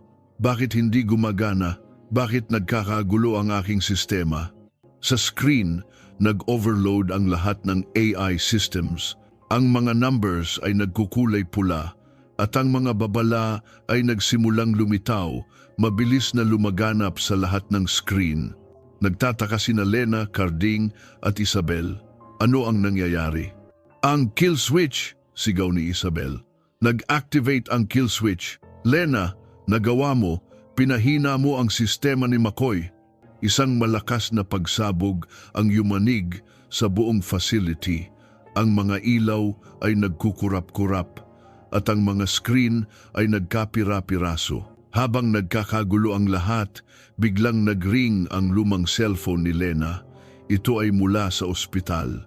Sa takot, sinagot niya, "Lena, anak." Ang mahinang bulong ni Mang Tony, ang boses niya ay nanginginig. "Huwag mong paniwalaan ang iyong nakita. Ang aking ginawa para sa iyo." Bago pa man matapos ni Mang Tony ang kanyang sasabihin, biglang naputol ang tawag, kasabay ng isang nakakabinging pagsabog mula sa isang malapit na pasilidad ng Soriano Tech. Ang pagputol ng tawag mula kay Mang Tony at ang sumunod na nakakabinging pagsabog mula sa pasilidad ng Soriano Tech ay tila nagpabagsak sa buong mundo ni Lena. Nakatitig siya sa cellphone, ang kanyang mga kamay ay nanginginig, ang kanyang puso ay tila tumigil sa pagtibok. Ang huling salita ng kanyang ama, "Huwag mong paniwalaan ang iyong nakita," ay tila isang misteryo na bumalot sa kanya. "Lena! Lena! Ayos ka lang ba?" Sigaw ni Carding, hinila siya palayo sa nagkakagulong control room. Ang mga alarm ay patuloy na tumutunog, at ang mga monitor ay nagpapakita ng kaguluhan sa iba't ibang parte ng Manila. Ngunit hindi siya makasagot. Ang kanyang isip ay gulong-gulo. Ang kanyang ama, ang pagsabog sa Soriano Tech, ang lahat ay konektado at ang bigat ng katotohanan ay tila nagpapabagsak sa kanya. "Kailangan nating umalis dito," sigaw ni Isabel. Hinila silang dalawa. Ang pader sa control room ay unti-unting gumuguho. Nakakita si Carding ng isang emergency exit at hinila niya sina Lena at Isabel palabas. Ang hangin sa labas ay puno ng usok at alikabok. Kitang-kita ang malaking usok na nagmumula sa direksyon ng Soriano Tech, halos 2 kilometro lang ang layo. Naramdaman ni Carding ang matinding galit. Si McCoy, ang lahat ng ito ay gawa niya at ang kanyang ama. Kailangan niyang malaman kung ano ang koneksyon ng kanyang ama sa lahat ng ito. Kung may alam ba ang kanyang ama sa mga plano ni McCoy. "Kailangan kong pumunta sa Soriano Tech," sabi ni Carding. Ang kanyang mga mata ay nanlilisik sa galit. "Kailangan kong malaman kung ano ang nangyari." "Carding, delikado," sabi ni Isabel. "Hindi natin alam kung ano ang naghihintay doon."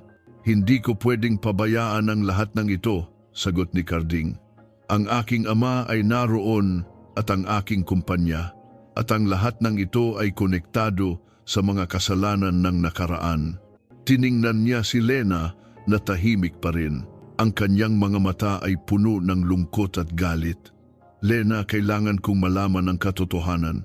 Para sa iyo, para sa iyong ama, magtiwala ka sa akin." Hindi sumagot si Lena. Ngunit sa kanyang mga mata, nakita ni Carding ang bahagyang pag-asa na sinundan ng takot. Tumakbo si Carding patungo sa Soriano Tech Facility. Ang mga kalsada ay puno ng kaguluhan, mga tao na nagpapanik, mga sasakyan na nagbabanggaan. Ngunit hindi niya ininda ang lahat ng iyon. Ang tanging nasa isip niya ay ang kanyang ama. Pagdating niya sa Soriano Tech, ang lugar ay halos gibana. Ang main building ay nagliliyab at ang mga bumbero ay abala sa pag-apula ng apoy. Ang mga ambulansya ay puno ng mga nasugatan. "Tatay!" sigaw ni Carding. Hinahanap ang kanyang ama sa gitna ng kaguluhan. Nakita niya si Don Ramon nakaupo sa isang ambulansya. Ang kanyang mukha ay puno ng dugo at alikabok. Ang kanyang mga mata ay malayo, puno ng takot at pagsisisi. "Tatay, ayos ka lang po ba?" tanong ni Carding, lumapit sa kanya.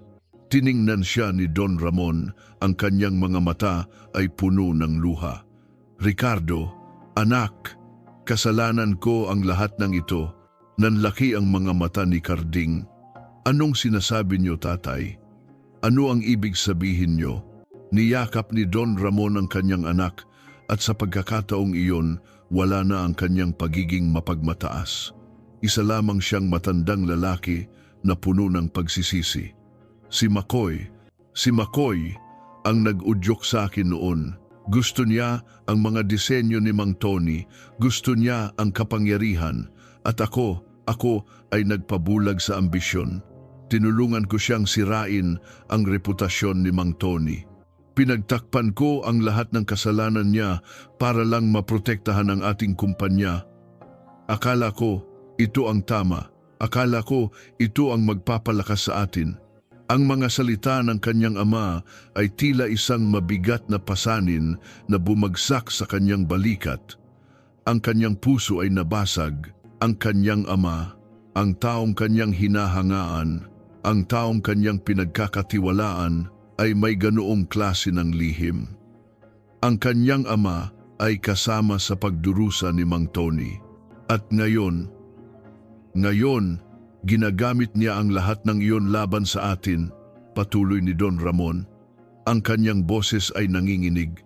Ang AI system. Ang lahat ng ito ay bahagi ng kanyang plano na kontrolin ang buong mundo. Ginagamit niya ang mga disenyo ni Mang Tony, ang kanyang katalinuhan para sa masamang layunin.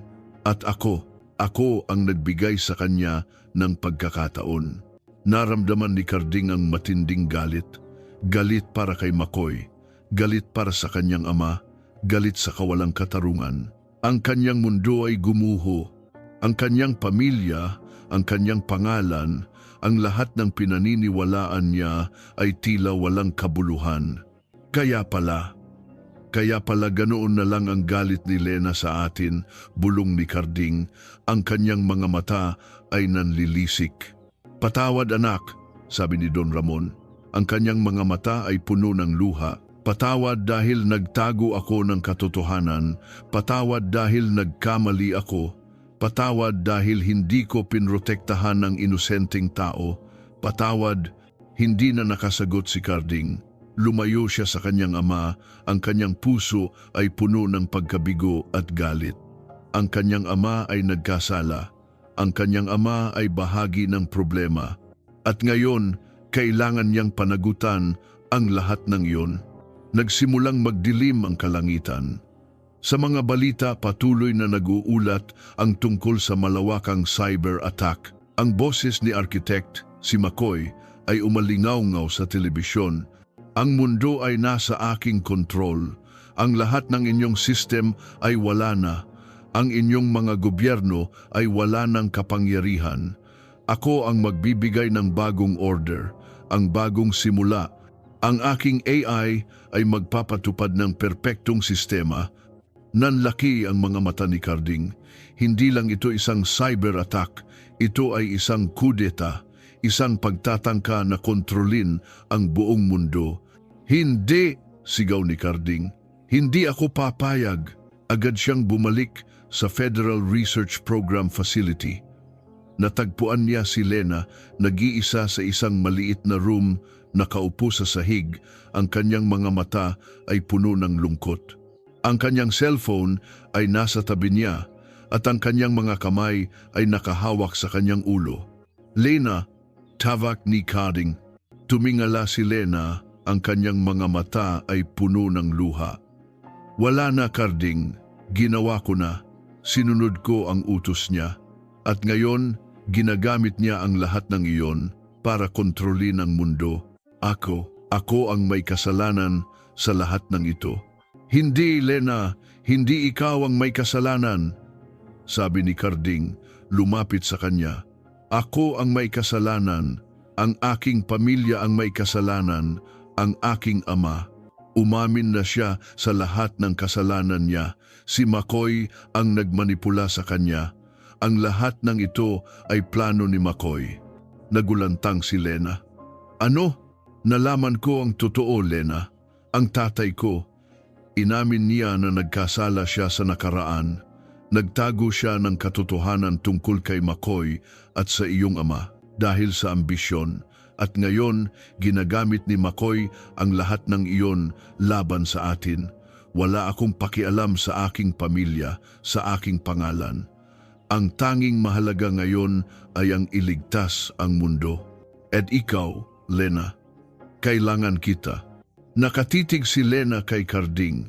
Ang kanyang mga mata ay puno ng pagdududa. Ngunit sa kanyang mga salita, nakita niya ang sinseridad. Nakita niya ang matinding pag-aalala. Pero, wala na tayong magagawa, bulong ni Lena. Ang kanyang boses ay puno ng kawalan ng pag-asa. Wala na. Nakuha na niya ang lahat. Hindi, sigaw ni Carding. Hindi pa tayo talo, Lena. Ang iyong ama, may sinabi siya sa iyo bago naputol ang tawag, hindi ba? Mayroon siyang sinabi tungkol sa huwag mong paniwalaan ang iyong nakita. May ibig sabihin iyon. Mayroon siyang gustong ipahiwatig sa iyo. Naisip ni Lena ang mga salita ng kanyang ama. Huwag mong paniwalaan ang iyong nakita. Biglang may kislap ng pag-asa na lumitaw sa kanyang mga mata. Ang kill switch, Carding, ang kill switch na ginawa ni tatay. Baka may paraan pa tayo para i-activate ito. Sige, sabi ni Carding, hinawakan ang kamay niya. Sabihin mo sa akin kung ano ang kailangan kong gawin. Hindi ka nag-iisa, Lena. Hindi ka nag-iisa. Huwag mong paniwalaan ang iyong nakita. Ang mga salita ni Mang Tony ay umalingaw-ngaw sa isip ni Lena. Hindi ito isang ordinaryong paalala. Ito ay isang clue, isang hudyat, isang huling pag-asa. Ang kill switch, Carding. Ang kill switch na ginawa ni tatay. Baka may paraan pa tayo para i-activate ito, sabi ni Lena. Ang kanyang mga mata ay nanlilisik sa determinasyon. Nawala ang kanyang pagkabigo na palitan ng isang bagong pag-asa. Sige, sabi ni Carding, hinawakan ang kamay niya. Ang init ng kanyang palad ay tila nagbigay ng lakas kay Lena. Sabihin mo sa akin kung ano ang kailangan kong gawin. Hindi ka nag-iisa, Lena. Hindi ka nag-iisa.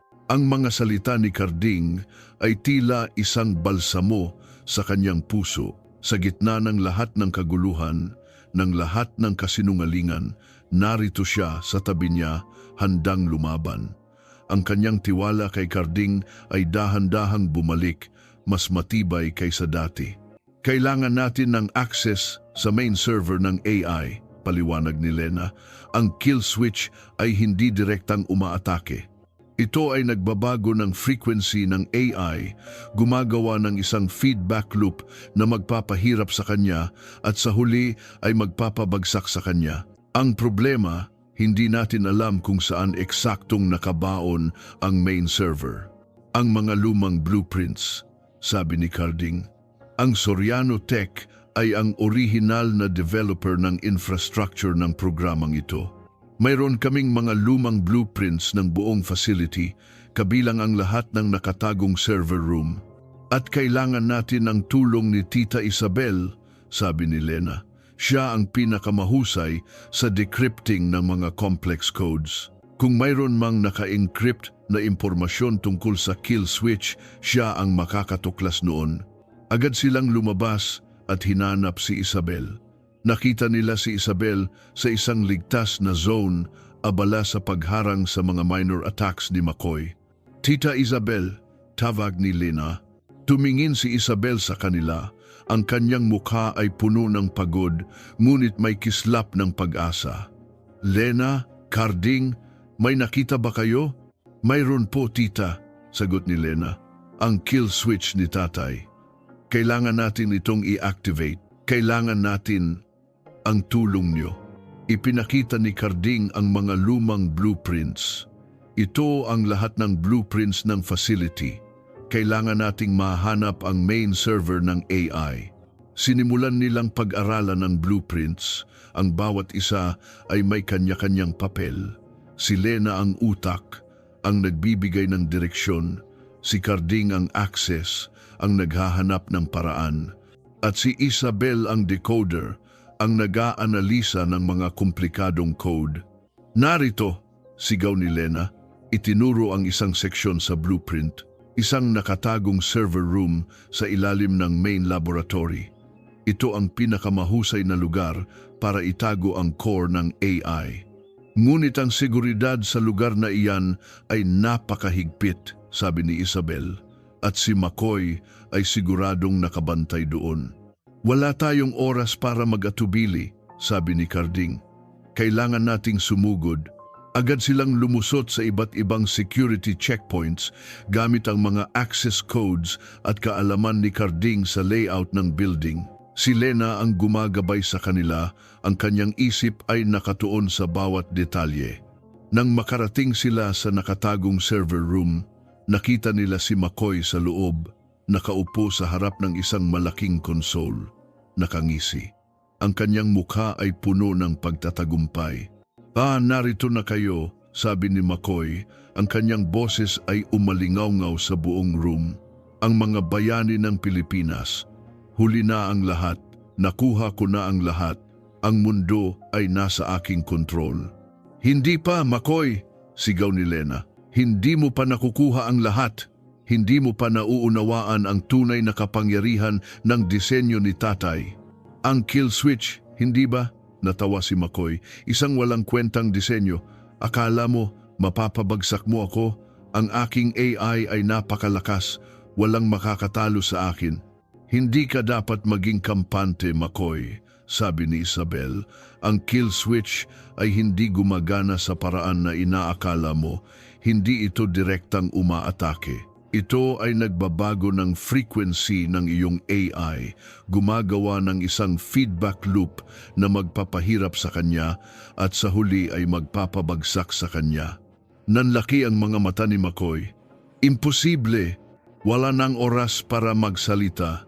Lena, sabi ni Carding, kailangan nating i-activate ito.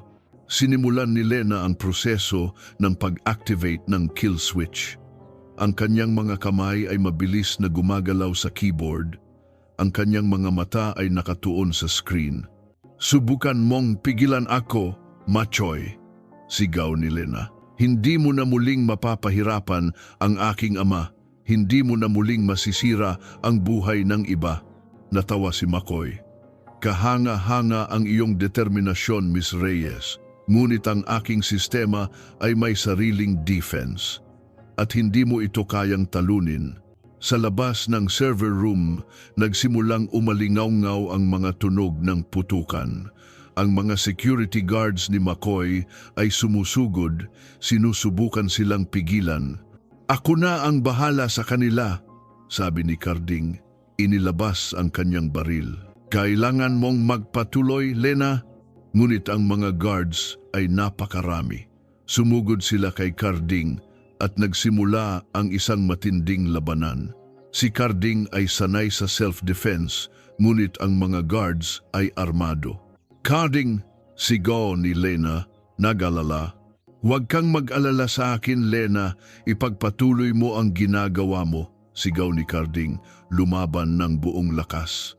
Samantala, lumapit si McCoy kay Lena, sinusubukan siyang pigilan. Hindi ko hahayaan na sirain mo ang lahat ng pinaghirapan ko. Hindi mo ito pinaghirapan, McCoy, sigaw ni Lena. Ninakaw mo ito at ngayon ibabalik ko ang lahat ng ninakaw mo. Nagkaroon ng matinding labanan sa pagitan ni Lena at McCoy. Si McCoy ay malakas, ngunit si Lena ay mas matalino. Ginagamit niya ang kanyang kaalaman sa teknolohiya upang mapigilan si McCoy. Sa gitna ng labanan, isang matalim na piraso ng metal ang nahulog mula sa itaas, direkta sa direksyon ni Lena. Lena, sa likod mo, sigaw ni Carding. Tinulak si McCoy palayo at tumalon patungo kay Lena. Niyakap niya si Lena at ang metal ay tumama sa kanyang likod. Naramdaman ni Lena ang matinding sakit. Carding! Ngunit ngumiti si Carding. Ayos lang ako, Lena. Ipagpatuloy mo. Ang pagmamahal ni Carding ay nagbigay ng lakas kay Lena. Ang kanyang mga mata ay puno ng determinasyon. Hindi na siya magpapadala sa takot. Hindi na siya magpapadala sa pagdududa. Activate! Sigaw ni Lena. Pinindot ang huling button. Biglang nag-overload ang buong sistema. Nagkuryente ang lahat ng screen. Ang mga ilaw ay kumukutitap ng malakas at ang mga tunog ng pagsabog ay umalingaw-ngaw sa buong facility. Si McCoy ay nahuli sa gitna ng kaguluhan. Ang kanyang katawan ay nilalash ng mga electrical current. Ang kanyang mukha ay puno ng takot at galit. Ngunit bago pa man mawalan ng malay si McCoy, isang huling utos ang ibinigay niya. Self-destruct sequence. Activate. Isang malakas na pagsabog ang yumanig sa control room. Nagkapira-piraso ang monitor at tumama ang isang malaking debris sa direksyon ni Lena at Carding. Ang mundo ay naging isang malaking puting liwanag. Ang pagtunog ng alarma ay unti-unting lumabo na palitan ng isang nakakabinging katahimikan. Naramdaman ni Lena ang matinding sakit sa kanyang katawan, lalo na sa ulo. Ang huling alaala niya ay ang pagprotekta ni Carding sa kanya, ang malaking debris na bumabagsak. Binuksan niya ang kanyang mga mata, dahan-dahan. Ang unang nakita niya ay ang kisame ng isang ospital. Ang amoy ng antiseptic ay bumalot sa kanyang ilong. Nakahiga siya sa isang kama at sa tabi niya, nakaupo sa isang upuan, ay si Isabel. Tita Isabel? Mahina niyang tanong. Ang kanyang boses ay tila nauupos. Nang marinig ang kanyang boses, biglang napatingin si Isabel sa kanya. Ang kanyang mukha ay puno ng pag-aalala na napalitan ng matinding kaligayahan. Lena, gising ka na. Salamat sa Diyos. Niyakap ni Isabel si Lena, mahigpit.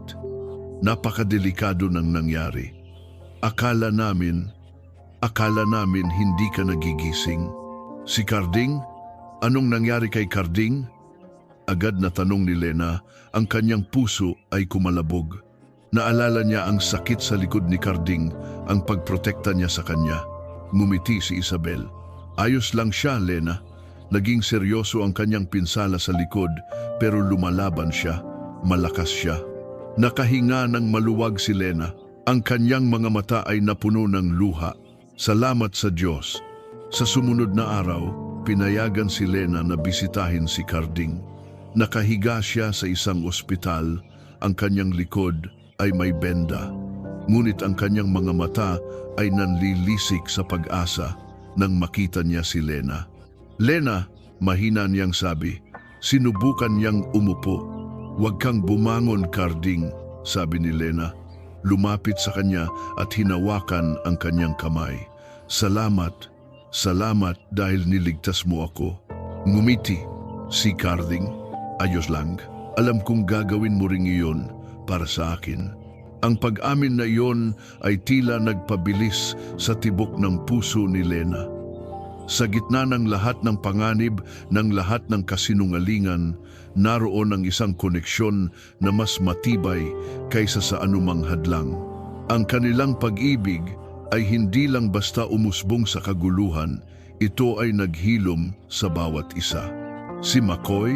Tanong ni Lena. Nahuli siya, sagot ni Carding. Ang kanyang AI system ay ganap na na-neutralize. Ang kill switch ng iyong ama ay epektibo.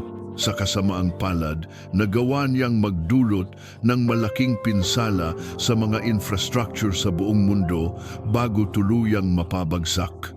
Ngunit ang pinakamasama ay napigilan.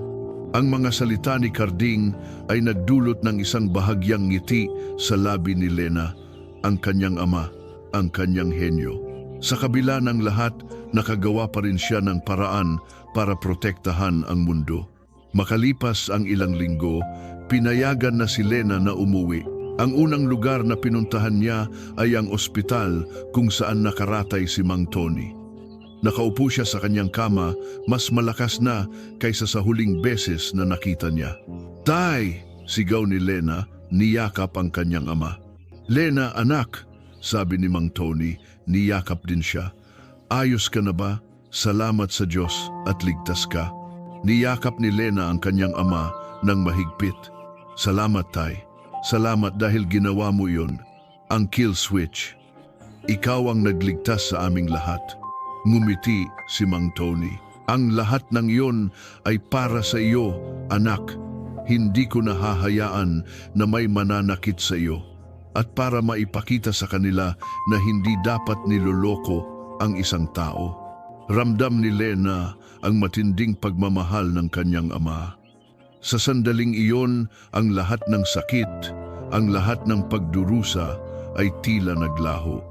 May kapatawaran sa kanyang puso. Samantala, hinarap din ni Don Ramon Soriano ang mga kahihinatnan ng kanyang mga aksyon. Sa isang press conference, sa harap ng maraming media at ng publiko, umamin siya sa kanyang pagkakasala. Ako, Si Ramon Soriano ay humihingi ng paumanhin sa publiko at lalong-lalo na kay Mang Antonio Reyes at sa kanyang anak, si Maria Elena Reyes, para sa mga pagkakamali ng nakaraan, sabi ni Don Ramon. Ang kanyang boses ay nanginginig. Naging bulag ako sa ambisyon at pinagtakpan ng mga kasalanan ni Macoy Valdez na nagdulot ng pagdurusa sa isang inosenteng tao. Handang-handa akong harapin ang anumang kaparusahan na igawad sa akin ng batas. Nakita ni Carding ang kanyang ama sa telebisyon. Ang kanyang mukha ay puno ng pagsisisi. Sa kabila ng lahat ng sakit na dinulot ng kanyang ama, naramdaman niya ang bahagyang paghilom sa kanyang puso. Lumapit siya sa telebisyon at tahimik na pinanood ang kanyang ama. Lumapit si Lena kay Carding, hinawakan ang kanyang kamay. Ayos ka lang ba? Sagot ni Carding. Sa wakas, umamin na siya sa kanyang kasalanan. Ngunit hindi pa rin nito mabubura ang lahat ng sakit. Ngunit ito ay isang simula. Sana ay matuto siya sa kanyang mga pagkakamali. Ang pagpapatawad ay hindi madali, ngunit ang pagtanggap sa katotohanan ay ang unang hakbang. Sa kabilang banda, si Macoy Valdez ay nahaharap sa mga matinding kaso. Sa kanyang huling pagharap kay Lena sa kulungan, ang kanyang mga mata ay puno pa rin ng galit at pagtataka. Bakit? Tanong ni Macoy. Ang kanyang boses ay mahina. Bakit hindi gumana ang plano ko? Bakit ako natalo? Ako ang pinakamatalino. Tiningnan ni Lena si Macoy. Ang kanyang puso ay puno ng lungkot. Nakita niya ang isang tao na nilamon ng inggit at ambisyon. Hindi ka natalo dahil sa hindi ka matalino, Macoy. Natatalo ka dahil ang iyong puso ay puno ng inggit. Ang iyong plano ay nakabase sa kasinungalingan at pagdurusa. Ang tunay na lakas ay hindi sa pagkontrol ng lahat, kundi sa pagmamahal, pagtitiwala at pagkakaisa. Ang disenyo ng tatay ko ay gawa ng pagmamahal. Ang iyo ay gawa ng inggit. Walang nasabi si Macoy. Ang kanyang mga mata ay nanlilisik pa rin sa galit, ngunit may bahid ng pagkabigo. Isang taon ang lumipas. Ang mundo ay unti-unting gumagaling mula sa pinsala na dinulot ni Macoy at sina Lena at Carding ay magkasama. Lumilikha ng isang bagong simula. Itinatag nila ang Project Ligtas, isang organisasyon na nakatuon sa paggamit ng teknolohiya para sa kapakanan ng sangkatauhan. Ang kanilang layunin ay bumuo ng mga AI system na nagpoprotekta, hindi sumisira, nagkakaisa, hindi naghihiwalay. Si Lena, na hindi na ang dating Lena na puno ng pagdududa, ay naging isang inspirasyon. Ang kanyang tiwala sa sarili ay lumago at ang kanyang mga mata ay nagniningning sa pag-asa. Si Carding naman ay naging isang leader na may puso. Hindi na siya ang mapagmataas na CEO, kundi isang tao na natuto mula sa mga pagkakamali ng nakaraan at handang lumaban para sa tama. Isang hapon, nasa isang malawak na bukirin sila, kung saan itinatayo ang bagong research facility ng Project Ligtas. Hawak kamay silang nakatayo, nakatanaw sa papalubog na araw. Alam mo, Lena, sabi ni Carding, pinisil ang kanyang kamay. Hindi ko akalain na makikita ko ang sarili ko sa ganitong sitwasyon. Kasama mo, bumubuo ng isang bagong kinabukasan. Ngumiti si Lena. Ako rin, Carding, ngunit ipinapakita lang nito na ang buhay ay puno ng sorpresa. At ang pag-ibig ay mas malakas kaysa sa anumang panganib. Hinalikan ni Carding ang noo ni Lena. Sa kabila ng lahat, ikaw ang nagturo sa akin ng tunay na kahulugan ng lakas. Ang tunay na lakas ay nasa pagmamahal, pagtitiwala at pagkakaisa. Hindi sa kapangyarihan o inggit. Ang kanilang pagmamahalan na sinubok ng mga panganib at lihim ay patunay na sa gitna ng kaguluhan, ang tunay na koneksyon ng puso ay nananatiling matatag at handang harapin ang anumang hamon ng bukas.